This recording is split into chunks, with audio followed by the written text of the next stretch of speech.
not from a pricing standpoint. Like you'll probably still get more than you would have in 2021 or 2020, but your ability to control the transaction or have any say in the negotiations or anything is probably the worst. Like it's definitely been the most buyer's market it's been over the last 3 years. Yeah, and if you look at the numbers, it still says it's a seller's market. But when I look at everything, like from on the ground perspective, I don't really see that. You know, it's there's enough out there to be able to negotiate. You're listening to the Ottawa Real Estate Podcast with your hosts, Paul Stevenson, David Warren, and Greg Campbell. Let's see what's going on in the world of real estate today. Here we go, gentlemen. We're back. Woo! Hello. The Ottawa Real Estate Podcast. Yay. Welcome. Oh, that music cut off real quick. Bang. Yeah. Bang. Welcome.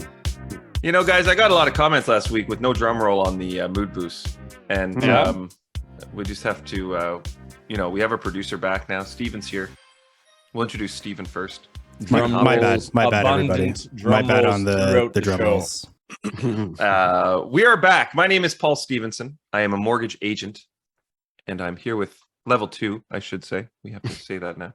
Greg Campbell is a realtor with the agency Ottawa. The agency Ottawa. And David Warren, mortgage agent and owner at Referral Mortgages. Gentlemen, it was a beautiful weekend. Turned out to be beautiful. It's supposed to rain. What did we get up to? What did you guys do? How are we? Doing well. I was up at the cottage. It was terrible weather Friday and Saturday there, but yesterday was glorious. So yeah, all was good. Nice and relaxing. I did. I just hung out with the kids. I was supposed to DJ at Gaia Fest. Oh yes, big festival on the weekend. It would have been my 3rd year, but I declined. I just needed to chill with my girls, and I'm enjoying it. The solo dadding. It's been fun. Solo dadding. Yeah, I like it. Yeah, that's what they call me. You had a soccer tourney, we had a golf tourney. We had the golf tourney on Friday, which went really well. We ended up raising tens of thousands of dollars, which was incredible. We're still kind of figuring out after expenses and everything what the total fundraising was, but awesome. Like, thank you to everyone who came out. It was a really good day. We shot 2 under, which was pretty impressive for basically my dad's the only one who knows how to golf in our foursome.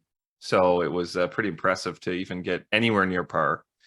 And then Saturday we had a same organization, Boys and Girls Club again. We did a fundraiser soccer tournament with the Ottawa Police, OC Transpo, their union, and a few other teams.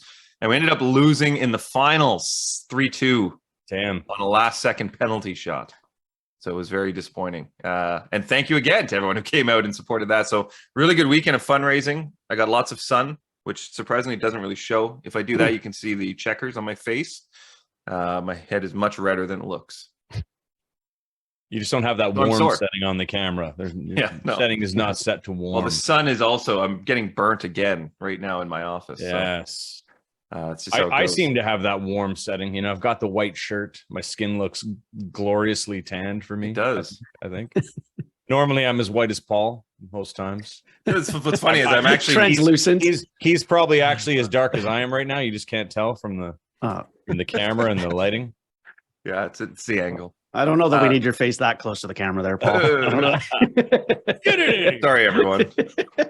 Anyone in there? So today I'm quite sore, but I will say this is I'm going to plug this because it's amazing. I have this cream from Colombia, this after sun cream, and it's magic. It's made with beeswax and conjula and a couple other random ingredients, but it not only soothes your skin, but it also heals it and repairs it. So if you have a sunburn, great ad. Holler at me and I'll get you some cream. I have a whole bunch of them. The Colombian cream. Colombian cream. Yes. So gentlemen, real estate. Let's get into it. We're back. Last week was interesting. We had DC on. We had some really good feedback on the show. I think people like when we have guests. People like getting that outside perspective on the market. Yeah, we're going to have a property manager coming on towards the end of the month, end of September, from Filament Realty. He's great. He'll be a great conversation. I think it'll be really telling about the market to hear from him. The market is an interesting beast right now. We're coming up to the end of August. We all have kind of been saying that we think or anticipate that the market will pick back up again kind of September. Darren seemed to think something very similar. We were chatting last week. What are you guys seeing? Like, what's kind of the day-to-day looking like currently? Is it still slow on your side, Greg? Seeing more listings coming out? Like, just kind of what are you guys seeing happening? Yeah, it's right like now? It's the same. It's slow. It's been a very slow August. In neighborhoods, kind of like from an overall perspective, we're seeing about, if we're looking at Orleans, Barrhaven, Riverside, South Stittsville, Canada kind of thing, we're looking at about 125 listings, 20 of those being sold, 20 of those being conditionally sold, the rest being active. And that would be from rentals to, condos to, single family homes, whatever. But things are still moving. People are just taking their time. I do think, however, it's very challenging right now with rates, especially for a lot of buyers to pull the trigger, because I think they're at a point now. Like, I was out with a couple people and, their approval ended up being 7%, just because of their profile. So they couldn't get, also an uninsured, 20% down, 7%. But, after a conversation, we're looking at it saying, that's actually not bad from a B lender, for right now. So that it's just kind of wrapping their head around that and having the conversations where they understand that might go up and prices might not go down. So if they don't do something now, they may just be sitting on cash for a while. But I mean, these are just the conversations that we have to have. Ultimately, they have to make a decision, but I'm seeing a lot of that. And I think, come September, the second week, it's going to go up again. And that means more buyers out. Rates at 7% are going to be normal for a lot of people. And, some opportunities could be missed, and the prices, I don't see them dropping. Yeah, I've been having a lot of people just updating their pre-approvals constantly, still circling around. But yeah, to your point of a slow August, the same thing. Like, it's been hit or miss on the weeks of what people are looking at. But I think we were talking about it just before coming on, that our numbers for August for this podcast are the highest that we ever had. Mm-hmm. So all the way through the pandemic, where there's such a high interest in high degree of interest from people in the public in real estate, our numbers weren't as high as they were this month, which kind of goes to show you that either people really like our voices that much, or that they are still very much interested in real estate. And there goes to show you the people that are sitting on the sidelines are poking their head in, even with the high interest rates, kind of seeing, doing their research as far as whether getting into the market, when, timing, what's going on. So I think that's kind of telling a little bit, just on like a small scale, obviously, of what, we're doing. And yeah, I don't think, at least on my view, nothing's changed from, I think, Labor Day's this weekend. And I think after that, we've kind of talked about it ad nauseum this past month, but the anticipation is that after this weekend, things will pick back up, and especially if, depending on what the Bank of Canada does, but if they hold steady, then, like we've said, I think it will certainly continue. Yeah. First week of October, when we can get the September versus August stats, I think that'll be telling of kind of where the market is trending. But yeah, August has been, I think, even slower than July. Like, I think we'll see the numbers for August be lower than July. I think, what were the transactions in July? I think it was 1,200, but 900 single families, like detached, I think, and then 300 condos. So that, 1,200 transactions is fairly low for July, I believe, Greg, at least from my past knowledge of the stats. But I think, August compared to September, I think will be telling as far as where things are trending. But I have some clients that have been pre-approved for 12 months, and they have no rush. Like, I reach out to them, here's your new pre-approval, here's, this, we should relock in your rate, whatever the case is. And they're all just sitting at, like, there's no urgency, it seems like everyone, which is fine. But that's kind of the sentiment in the market is well, we're going to wait and see. Like there's a lot of, we're waiting for the announcement. Well, rates, prices seem to be coming down. Like, there's a reason to wait, it seems. And even the people I'm talking to I had 3 new pre-approvals at the end of last week, and all of them, when I asked them, like, what's your kind of time horizon for buying? It's like, I don't know, 6 to 12 months. Like there's no, we need to get into a home by November, right? Or we need to find something ASAP, which it seemed like there was more of that before. There was more of that urgency. So I think just everything, I think everyone is just in that wait and see, as we've been saying. And I don't think it'll take much to move the market the other way, but there is still a lot of uncertainty. And as we were saying with Darren, like, I think depending on September's announcement, I think the next one after that is October, Dave, I think. And then I think that's the last one. There might be one last one in December, but we're coming up to the end of at least 2023. And I think at some point this year, we're going to see the tide shift. I think September, we're going to see them hold. I just think I don't think there's enough data last time to raise it. And I think now that they've done it and things have basically come to a complete halt, that they'll probably hold things as is. I don't think there's any need for them. Like, it seems unnecessary to go higher. I think Darren mentioned last week, like, there's no, there's blood in the streets now, it seems. So I think, putting an extra turn on that knife is unnecessary for most people. They've served their purpose. Inflation is up. It's counterproductive now, Yes. Yeah. I think another thing that I'm seeing, shouldn't say I think, something that I'm seeing is that there's a lot of sellers now. Like, we're really at, and we talked about that standstill before of like, who's going to break first, the buyers or the sellers? It's kind of like we're at a point now where the sellers can't break anymore. And I'm seeing a lot of them, like the conversations that I'm having, they're just sitting there and they're not willing to take anything less. They're having a hard time realizing that they should have sold. I'm having the conversations where they think they should have sold previously or even earlier this year.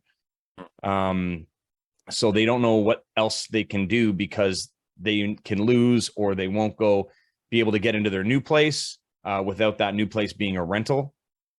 So there's a big shift there. And I don't know, I don't think that it needs to go down anymore in terms of like the home pricing, but we're going to see what the buyers do with the rates where they are. And again, it's the comfort zone, because like I said, that 7% that a lot of buyers are going to be facing soon as a reality. It's going to take them a minute to get their head around that. I mean, it's not like a 5-5, I wanted to clarify too. I don't know if it was last week or the week before, but I made a statement saying that, I thought this in the last 3 years was probably one of the worst times to sell. And I wanted to clarify, because someone did bring that up to me recently, that I'd said that. And I meant it more in the sense of, as a seller, as far as like negotiating, being able to actually be in like control of the transaction, it's one of the worst times, in the sense that it seems to be more in the buyer's favor currently, more so than it has been over the last 2 to 3 years. Absolutely. But not from a pricing standpoint. Like, you'll probably still get more than you would have in 2021 or 2020, but your ability to control the transaction or have any say in the negotiations or anything is probably the worst. Like, it's definitely been the most buyer's market it's been over the last 3 years. Yeah, and if you look at the numbers, it still says it's a seller's market. But when I look at everything, like from on the ground perspective, I don't really see that. It's there's enough out there to be able to negotiate. I am seeing, the lower level condos being negotiated down by like $20,000 to $50,000. Granted, a lot of those were overpriced, but those were people that were holding on to it and they had to go into something else because they were closing on a new product. So they had to go, but those numbers have come back down to where they should be. So that's kind of where I'm coming from. Like, I see a lot of data in my market where it makes sense where it is now. For it to go any less doesn't really make sense with just the natural progression of things. Like, it's come down enough to be an accurate value in my perspective. Anything, I don't think it can go down anymore. I think it's very much a buyer's I know the data's saying or indicating, sellers still technically, or more of a balance, but from my perspective, I certainly see it very much to your point, Paul, in the buyer's favor. And that's simply from seeing every purchase agreement that I get. None of them are clean. they're all conditions. They're all marked up back and forth on pricing, on closing date, on deposit. There's not a single clean offer with no conditions. I think I've seen one all summer. Every single one is marked up, and that goes to tell you there's a back and forth. That goes to tell you that there's been a negotiation and there's still a conditional period on it. So obviously that it means that it's more in the buyer's, more balanced to it or in the buyer's favor. But it's just anecdotal.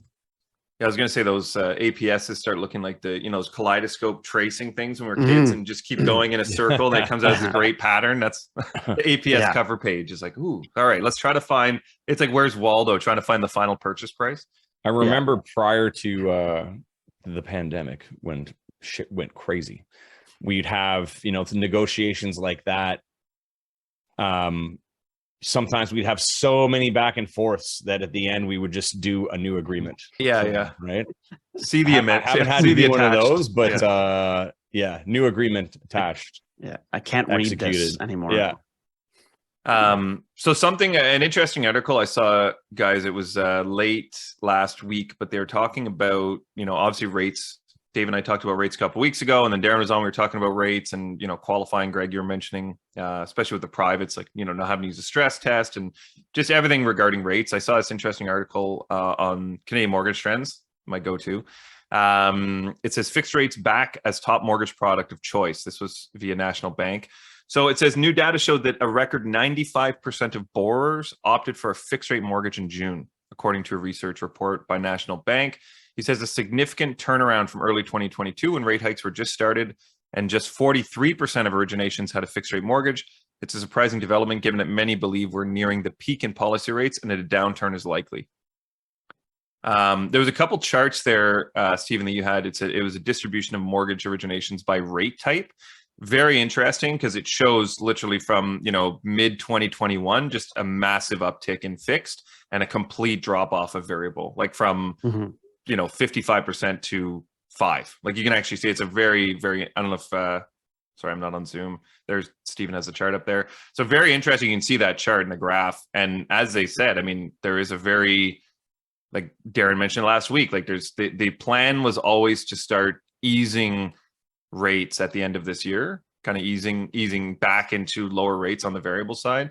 And it may seem crazy right now, but as we all know, like historically speaking, variable rates are actually lower than fixed rates. Like it's been now where fixed rates have been lower than variable rates for almost a year, I would say 9 months, which is historically really unheard of, at least the time I've been in the industry, that we've seen that. So seeing variables so much higher than fixed, like that's another reason why I think again, anecdote, like it's my own opinion, but I don't think, I think we either going to see them halt or potentially even lower rates in September.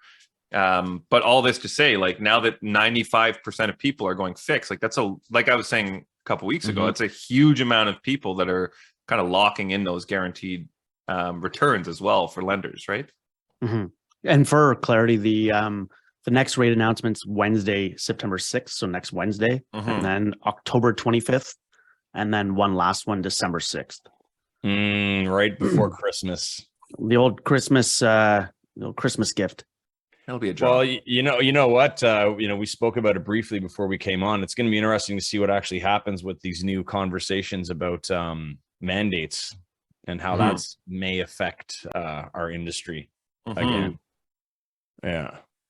Drop rates, lock everyone in their home, prices will double. Prices are going to go up again. It's on. I mean, that's what happened. That's like, I'm not even being like, that's literally exactly how it went. This does say, just going back to that article, it says 3 and 4 year terms should place those borrowers in a good position to renew at a lower rate. So people obviously trying to time the market as far as when they think rates will come back down. It says current bond market pricing puts roughly a 30% chance of the Bank of Canada rate cut coming in, the first Bank of Canada rate cut coming in March 2024. However, as rate watchers are keen to remind us, any economic data release can cause current forecasts to change. Obviously, as we've seen, it says among the big banks' forecasts, most expect the Bank of Canada's overnight target rate, currently at 5%, to fall to between 3.5% and 4% by the end of 2024. So they're saying, 12 to 18 months now, we should see it around 3.5% to 4%, which would be, 6 rate cuts basically. 6 And it's funny, like, do you think that, you hear something like that? Are there people? I mean, of course there are. There's people sitting there right now going, phew, great. So now I'm just going to stay where I'm at until the end of 2024. And I'm not going to do anything based on something that may or may not happen. Yeah. Right. That's like everything. I mean, the whole market is somewhat speculative. It's like, well, where do we see things going? How many people are immigrating? What's happening with the students, right? The international students. We're talking about that, and great segue, Paul. Great segue. Thank you. Oh, yes. Segue Stevenson. So there was another article, CBC News, integrity of immigration system at risk as international student numbers balloon, minister says. So the Liberal government is now admitting that I think they had too many students coming in that I don't think were even being factored into the immigration numbers. No. It says Canada's on track to host around 900,000 international students this year. Miller said in an interview that aired Saturday on CBC's The House. This is Immigration Minister Mark Miller. That's more than at any point in Canada's history and roughly triple the number of students who entered the country a decade ago. Mm-hmm. Come here. Now to Canada. Yeah. I mean, like, think about that for a second. That's an extra close to 1 million people. And that's over and above the other million refugees, permanent residents, work permit. If the numbers for those PRs, refugees, and work permit holders are the same as last year, which I believe they're on track or pace to do, or even higher than, I believe the stats were that it's actually on track to be higher. Last year was over 900,000 work permits, permanent resident, refugees. Combine that with the 900 students, we're close to 2 million extra bodies. I think that that rate, the rent graph that we have, is only going to continue going up of what average rents are in areas, because there's such a we talk about it ad nauseum, but they're really finally kind of piecing it together a little bit this past week when they had a conference in PI for all the ministers of immigration and housing not speaking to each other. And it's pretty hard to get affordable housing on track when you have immigration numbers through the roof, where they actually didn't even realize how high their numbers were, for students, for like I said, work permits, PRs, and that it's not going to, housing prices and rent prices aren't going to come down unless they get in line. But I didn't read of any action items coming out of that, just basically admissions of kind of where the numbers actually are. And rumors of an equity tax. I read about that too. I don't know if you saw that. And, I have another question about that. The students coming in, I'd like to see some data on how many of those students graduate here and stay in Canada. That would be the number to see. They're here temporarily, let's say on average 2 to 4 years, 2 to 6 years. Mm-hmm. I'd like to see the average of how many actually stay in Canada, or if they get trained and go somewhere else. I think it's a massive percentage. I mean, I can't speak to it, but definitely I see it all the time for clients over the past 10 years of clients that were on student visas, then got a work permit and applied for the PR. And because they've lived here, they have that credit history, they've got that track record, they've, working, they're showing Immigration Canada that they're, wanting to stay here and have that like track record, that they then are tick all the boxes for getting their permanent residency. I don't know what that stat is, but I agree it would be very interesting, especially as they keep ramping them up. Yeah, I just tried to look it up, or at least asked our assistant ChatGPT. It just gave you the standard. It says the exact percentage of international students who choose to stay in Canada after their studies can fluctuate based on factors like economic conditions, changes in immigration, etc. The Canadian government periodically releases data on the outcomes of international students, including their post-graduation plans. And then it directs us to the IRCC, Immigration, Refugees, and Citizenship Canada, or other reputable sources that provide statistics. So it's not going to get in the mix. So they're gonna keep their hands clean on this one, eh? ChatGPT.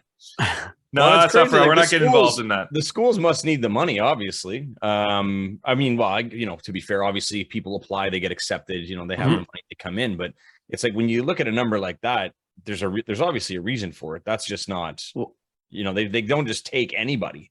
Right. And maybe Stephen, can you put up the chart of the rental index versus permit holders, study permit holders? You'll see on this chart a direct correlation between, over the past years, and this is dating back to 2000, as like temporary residents and study permit holders has increased. In 2022 as high as 800,000, and this year 2023 will be 900,000. This graph only goes to 2022, but you'll see the rental increase. It's basically a hockey stick curve as we go through Q2 of 2022. It's safe to say that the housing starts has not been the same, and so that curve is only going to increase. And make it more expensive for renters. You've got such a large population of students. Right now you've got the foreign buyer ban for purchasing, so that covers like students, international students cannot purchase, or their families can't purchase a property to help them, so they're having to rent. If the market is too expensive from an interest rate standpoint for individual investors, and you're relying on big developers or corporations that are then now, stopping their developments because it's too costly right now for build, for permits and all that. And Toronto, most developers have basically put all their developments on pause. It's only just going to drive rental rates up for the population that is here now. So they really need to get on the same page. Yeah, I just sent Stephen an article that I was actually reading this morning with regards to Montreal. It says that Montreal is trying to basically impose that builders develop affordable housing, or they have to pay basically a tax or like a fee. What's the word I'm looking for? Basically a fee to not. And all of them opted to basically pay the fee as opposed to develop affordable housing. So, I don't know exactly what the regulations are, but when you're talking about Toronto's stopping building, Montreal's paying these fines so they don't have to build a specific way. I saw a thing earlier today too. They were building, I kind of laughed when they said it, but they were comparing this new micro condo building to basically a prison. Like it said, come on in, you get your 300 square foot property with, a really nice gym and joint showers, and they showed a picture of it next to a like max security prison, and it was just, this is the future of housing in Canada rooming for what they can build at that price, right? Mm-hmm. Toronto area building shifts in low. Yeah, developers on pause or cancel projects. Mm-hmm. Mm-hmm. Yeah, it'll be again. We keep saying it ad nauseum. For the last 142 episodes, I think that housing starts really needs to increase. There needs to be less cost to build and more incentive for developers. And really, at the end of the day, yes, developers are a private corporation there to make a profit, but they are absolutely essential for the mass population to actually have quality home or quality housing, and not being like a matchbox. Yeah. Well, on a positive development note, locally, I'll spin it here. I'll turn the tables here to something more positive. Nice. I was listening to the radio on the way into the office this morning, and Victoria Trattoria. Yes, I'm an idiot. Trattoria In the market is they've got permits and they're starting to build. They're going to bring the restaurant back. They partnered with York Entertainment, and they are rebuilding the restaurant down in the Byward Market with 3 stories of residential, like 17 units above. And they are and that joining block where the Starbucks used to be and Fat Tuesdays, the Starbucks will be going back, and they're actually revitalizing that whole block. That's amazing. Oh, wow. That'd be great. Which will actually be nice for all of that. And they were saying the BIA formed a BIA association to kind of address the safety concerns of kind of public and obviously visitors down on the market, and kind of drive more events and more kind of cultural events within the Byward market, which I think is fantastic. And it's great to see that strip, which has been, it burnt down, I think 3 years ago or 4 years ago, to actually see it, that block get rebuilt, and it's going to maintain its historic exterior and interior that's able to be salvaged. But April 12th, 2019. Oh, there you go. Yeah. There's actually, I sent you an article, Stephen. Maybe we can share that in the comments of the show, because they actually have like a depiction of the future development of what they kind of expect it to look like and so on. So pretty neat. Anyone who's interested. Mm-hmm. Yeah, it's just nice to see, a restaurant. I think it was 25 years it was there. The restaurant was there. To see it come back is great, and for the local businesses to join forces to kind of again rehabilitate that whole strip, if you will. Ottawa leading the way in development. Yeah. That's what we do. We put our best foot. Hey, Stephen has had his finger on it all show waiting. Like, Ottawa leading the way. That's what we do.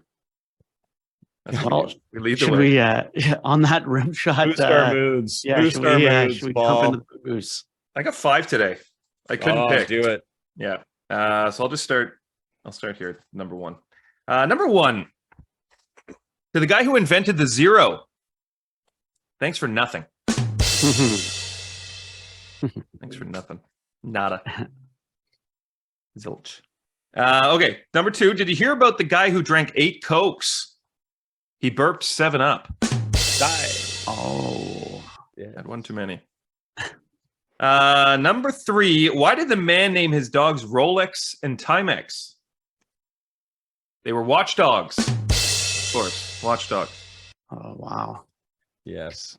Number 4. It looks like my cat's sick. He doesn't seem to be feline well. You really stumbled on that one. Shit. You ruined it. Tripped over his tail. And last but not least, here, number 5. How do you turn white chocolate into dark chocolate? You turn off the lights. Yes. That's it, gentlemen. That's it. So we will be back next week, Tuesday. That was a good show, guys. We went over a lot of different things. Yeah. All the headlines. It You got was. something to say, Greg. You got that pen shaking. Got that pen shaking. Taking notes. Solo dads. He's got the pen now. Yeah. Better not be watching the show, girls. Hey. That was too funny. We'll be back next week. If you haven't already, make sure to leave us a review. Actually, John, we were surprised there was a lot of reviews on Apple Podcasts, which is again, shout out to our apples out there. They're the only positive reviews, no negative reviews. Only positive. All positive. Thank you. Make sure to subscribe. Make sure to like and comment. I know when we go live, it doesn't show up in the normal feed on YouTube.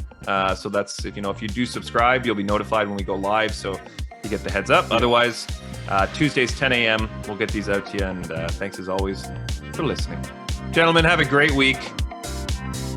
It will be. Deuces. Will be. Ottawa leading the way.